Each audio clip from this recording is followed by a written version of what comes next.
પોરબંદર જિલ્લાના પ્રવાસન સ્થળોના વિકાસને વેગ મળે તે માટે જિલ્લા પ્રવાસન સમિતિની બેઠક યોજાઈ હતી। આ બેઠકમાં પોરબંદરના ધારાસભ્ય અર્જુનભાઈ મોઢવાડિયાએ પ્રવાસન સ્થળોનો વિકાસ થાય તે દિશામાં ડેવલપમેન્ટના કાર્યો કરવા અને પ્રવાસન સ્થળોની આસપાસ બિનજરૂરી બાંધકામો ન થાય તે સુવિધા સુનિશ્ચિત કરવા સંબંધિત અધિકારીઓને સૂચના આપી હતી। જિલ્લામાં પ્રવાસનને વધુ વેગ મળે તે માટે ડેવલપમેન્ટ કાર્યો કરવા અને પોરબંદર યાત્રાધામ વિકાસ બોર્ડમાં સરકાર હસ્તકના મંદિરોનો સમાવેશ કરવા પણ આ બેઠકમાં માર્ગદર્શન આપવામાં આવ્યું હતું। કલેક્ટર ધાનાણીએ જિલ્લાના પ્રવાસનને વિકાસને લગતી મળેલી દરખાસ્તોનો પ્રવાસનના નીતિ નિયમો અનુસાર કાર્ય હાથ ધરીને વિકાસ કાર્યો હાથ ધરવા સૂચના આપી હતી।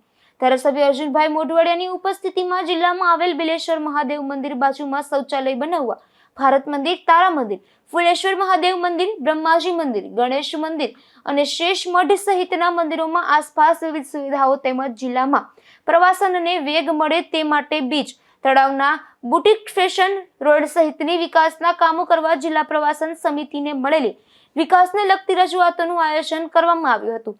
તેમજ પવિત્ર યાત્રાધામ વિકાસ બોર્ડ દ્વારા શ્રી કૃષ્ણ રૂક્ષ્મણી મંદિર તથા ડેવલપમેન્ટ પ્રોજેક્ટ અને રાજ્યકક્ષા અગત્યના ચાલુ પ્રોજેક્ટની ચર્ચા કરવામાં આવી હતી। નિપુલ પોપટ સાથે અશોક થાનકી, ગુજરાત ન્યૂઝ, પોરબંદર।